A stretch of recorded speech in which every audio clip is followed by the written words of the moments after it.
आज हम लोग बात करने वाले हैं भारत के सबसे महान सपूत में से एक सुभाष चंद्र बोस जी के बारे में। सुभाष चंद्र बोस इसलिए भी हमारे लिए बहुत महत्वपूर्ण हो जाते हैं क्योंकि इन्होंने अंग्रेजी काल में मात्र 19 वर्ष की आयु में इंडियन सिविल सर्विस यानी कि वर्तमान के यूपीएससी को क्रैक किया था। आज हम लोग जानेंगे सुभाष चंद्र बोस को और उनसे जुड़े कुछ इम्पोर्टेंट फैक्ट्स को भी। तो हम लोग स्टार्ट करते हैं सुभाष चंद्र बोस की प्रारंभिक जानकारियों से। 1920 में सुभाष चंद्र बोस ने इंडियन सिविल सर्विस एग्जामिनेशन को क्रैक किया। हालांकि 1921 में एक साल के अंदर ही इन्होंने इस जॉब को छोड़ दिया और ये फ्रीडम स्ट्रगल में शामिल हो गए। फ्रीडम स्ट्रगल में शामिल होने के लिए उस समय जो रास्ता था वो इंडियन नेशनल कांग्रेस था, तो इन्होंने इसे ज्वाइन किया और अपने राजनीतिक गुरु बनाया चित्तरंजन दास को। 1928 में जब मोतीलाल नेहरू ने डोमिनियन स्टेटस की मांग की तो दो व्यक्ति थे, एक जवाहरलाल नेहरू और एक सुभाष चंद्र बोस, जो इससे बिल्कुल भी सहमत नहीं थे। ये एक ही चीज़ चाहते थे और वो था इंडिया का पूरी तरह से स्वतंत्रता प्राप्त करना। हरिपुरा में ये कांग्रेस की अध्यक्षता करते हैं 1938 में, और यहाँ ये इंडियन नेशनल कांग्रेस की अध्यक्षता के दौरान राष्ट्रीय योजना समिति का निर्माण करते हैं।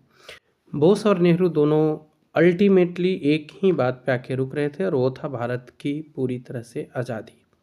त्रिपुरा का जो कांग्रेस अधिवेशन के लिए इलेक्शन होता है, इसमें भी पटाभी सीतारमैया, जिनको महात्मा गांधी जी का समर्थन प्राप्त था, को हराकर सुभाष चंद्र बोस फिर से अध्यक्ष चुने जाते हैं। लेकिन गांधी जी और सुभाष चंद्र के बीच संबंध तब तक बहुत बुरे हो चुके थे। दोनों की जो आइडियोलॉजी थी वो बिल्कुल अलग थी। एक तरफ गांधी जी ट्रस्टशिप थ्योरी को मानते थे, तो वहीं सुभाष चंद्र बोस सोशलिज्म को मानते थे। गांधी जी अहिंसा के प्रबल समर्थक थे, तो वहीं सुभाष चंद्र बोस का कहना था कि स्वतंत्रता के रास्ते में जो कदम उठाया जाए वो सब जायज़ है। तो ये जो वैचारिक मतभेद था ये इस रूप में उभरा कि सुभाष चंद्र बोस जीते जाने के बावजूद भी इस्तीफा दे दिया और इन्होंने 1939 में फॉरवर्ड ब्लॉक का गठन किया। फॉरवर्ड ब्लॉक की स्थापना होती है और यही वो क्रम है जब दूसरा विश्व युद्ध प्रारंभ हो चुका है। दूसरे विश्व युद्ध में बड़ी मात्रा में भारतीयों की भी मदद ली जा रही है और इस समय बोस ने एक आह्वान किया। इस समय एक आह्वान ये हुआ कि 1940 में एंटी कॉम्प्रोमाइज कॉन्फ्रेंस हुआ, जिसको फॉरवर्ड ब्लॉक और किसान सभा की मदद से लाया गया था और इसमें ये प्रस्ताव रखा गया कि भारत 6 अप्रैल को वर्ल्ड वाइड स्ट्रगल को आयोजित करेगा और इसमें तन मन धन जो होता है ना, मेन मनी मटेरियल, इस तीनों से ब्रिटेन को हेल्प करने का विरोध किया जाएगा। अब यहाँ से स्ट्रगल का भारत में एक नया चैप्टर शुरू हो रहा है। कलकत्ता में सुभाष चंद्र बोस ने एक और सत्याग्रह प्रारंभ किया और इस बार सत्याग्रह का उद्देश्य था हॉलवेल मॉन्यूमेंट को हटाना।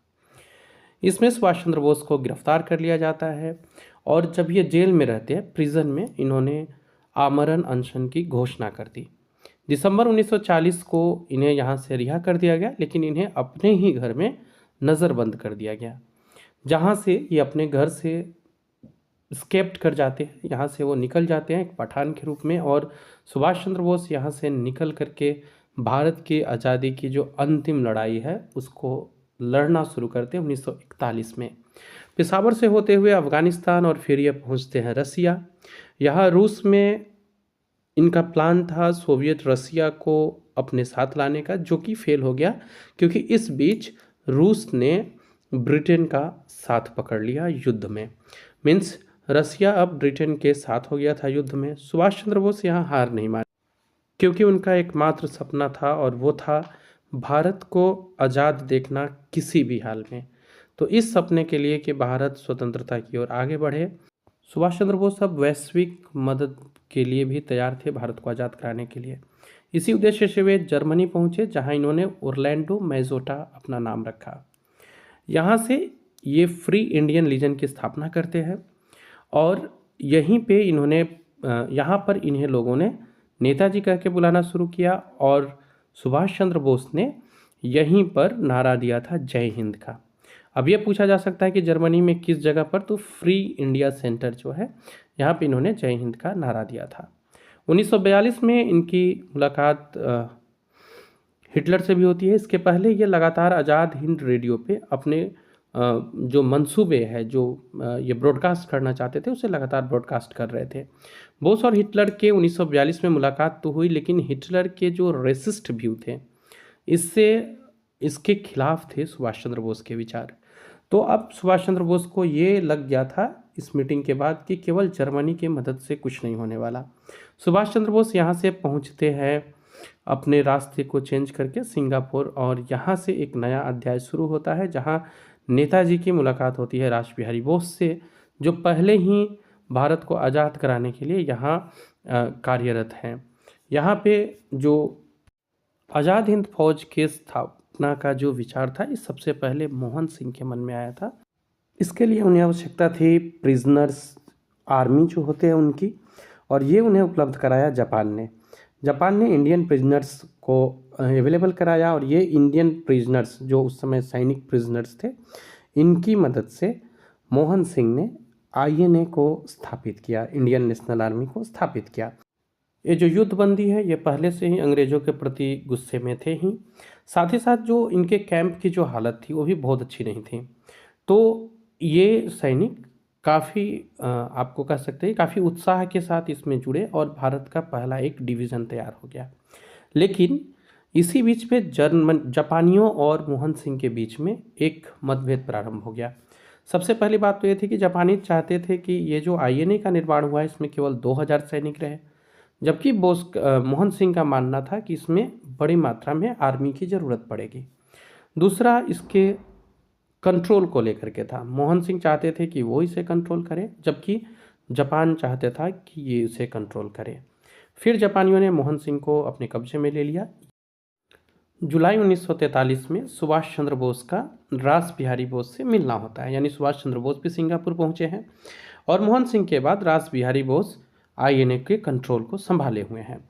यहाँ पहुँचने के बाद सुभाष चंद्र बोस आईएनए के कमांडो बनते हैं, और सुप्रीम कमांडर का पोस्ट इनको मिल जाता है। मलाया में सुभाष चंद्र बोस ने तुम मुझे खून दो मैं तुम्हें आज़ादी दूंगा का नारा देते हैं। सुभाष चंद्र बोस की पॉपुलैरिटी इतनी अधिक थी कि न केवल युद्धबंदी बल्कि वहाँ के लोकल्स भी आईएनए को ज्वाइन करना चाहते हैं, और वो आकर के आईएनए को ज्वाइन करते हैं। इस बीच सुभाष चंद्र बोस एक provisional government for free India की स्थापना करते हैं सिंगापुर में।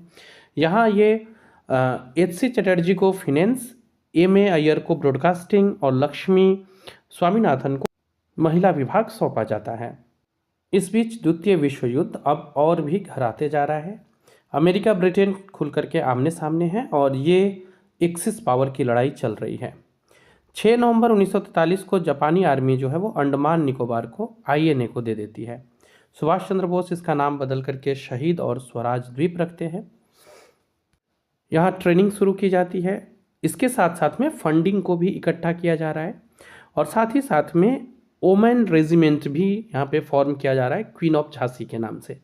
1944 में इंडियन नेशनल आर्मी जो है वो अपनी हेडक्वार्टर को रंगून में लेके आती है। अब सुभाष चंद्र बोस ने दिल्ली चलो का नारा दिया, और इस आज़ादी की लड़ाई को अंतिम रूप देना चाहते थे। इन्होंने रेडियो टेलीकास्ट में 6 जुलाई 1944 को महात्मा गांधी को फादर ऑफ नेशन यानी राष्ट्रपिता नाम से संबोधित किया, और साथ ही साथ उनसे भारत की अंतिम लड़ाई के लिए आशीर्वाद मांगते हैं। शाहनवाज को कमांडो हेड बनाया जाता है, और इंडियन और जापानीज आर्मी जो है इन्हें भेज दिया जाता है इंडो बर्मा बॉर्डर पे। यहाँ पे इम्फाल कैंपेन में भेजा जाता है, जहाँ जापानीज लोग जो है वो डिस्क्रिमिनेटेड का भेदभाव का व्यवहार शुरू कर देते हैं भारतीयों के साथ। तुच्छ तरह के कार्य भारतीयों से कराए जा रहे हैं भारतीय सेना से, जो अब रोष का कारण बनने लगी। इन सब के बावजूद आईएनए आगे बढ़ती है, और 18 मार्च 1944 को भारत के ज़मीन पे आप कह सकते हैं भारत की सीमा में प्रवेश कर जाती है। यहाँ प्रवेश करने के बाद कोहिमा में, इम्फाल में, इन सब जगहों पे प्रवेश करती है। कॉलोनियल मलिक ये फ्लैग फहराते हैं। मोइरांग जो कि अभी वर्तमान में मणिपुर में है, यहाँ पे फ्लैग फहराया जाता है। इंडियन नेशनल आर्मी अब यहाँ से एक अलग मोड़ लेती हुई दिखती है। एलाइड फोर्सेस इधर आते हैं, मीन्स जहाँ इंडियन आर्मी है यहाँ, और एक बहुत दर्दनाक युद्ध आप कह सकते हैं। एक बहुत दर्दनाक युद्ध के बाद इंडियन टेरिटरी से जो आईएनए है ये विद्रोह करना शुरू करती है। जापानीज आर्मी भी धीरे धीरे यहाँ से वापस आने लगती है और अब आईएनए के द्वारा भारत आजाद की सपना मुश्किल लग रही है। इधर मध्य 1945 में जापानी आर्मी सरेंडर कर देती है और इस तरह से भारत के आज़ादी का सपना धूमिल होने लगता है। इस बीच सुभाष चंद्र बोस के एक प्लेन क्रैश में मारे जाने का दुखद समाचार भी आता है कि 1945 में एक प्लेन क्रैश होता है और नेताजी की मृत्यु हो जाती है। लेकिन इन सब के बावजूद भारतीय आर्मी, इंडियन नेशनल आर्मी का जो भारत की आज़ादी में महत्व था उसे कहीं से भी इनकार नहीं किया जा सकता। कुछ इतिहासकार तो यहाँ तक लिखते हैं कि ये जो जापानीज इम्पेरियलिज्म थे इसने बहुत अधिक दबाव बनाया था ब्रिटिश सरकार के ऊपर, जिससे ब्रिटिश सरकार इस बात को मानने के लिए तैयार हो गई कि वो भारत को पूरी तरह से आज़ादी दिलाएगी। वैश्विक और सामरिक महत्व क्या होता है ये हम लोग सिलेबस में पढ़ चुके हैं। भारत और जापान के संबंध या फिर अन्य जो देश होते हैं एक दूसरे देश के साथ संबंध और उसके ऊपर जो प्रेशर्स बनता है वो क्या होता है ये हम लोग पढ़ चुके हैं। पीओडब्ल्यू मूवमेंट फ्रॉम पीओडब्ल्यूज का जो कार्य वगैरह रहा इसका क्या इम्पैक्ट पड़ा होगा भारत की आज़ादी पे ये हम जानते हैं। और दिल से सैल्यूट भारत के ऐसे सपूत को जिन्होंने अपने पूरे जीवन को न्यौछावर कर दिया माँ भारती के सम्मान में, इसकी स्वतंत्रता के लिए। जय हिंद।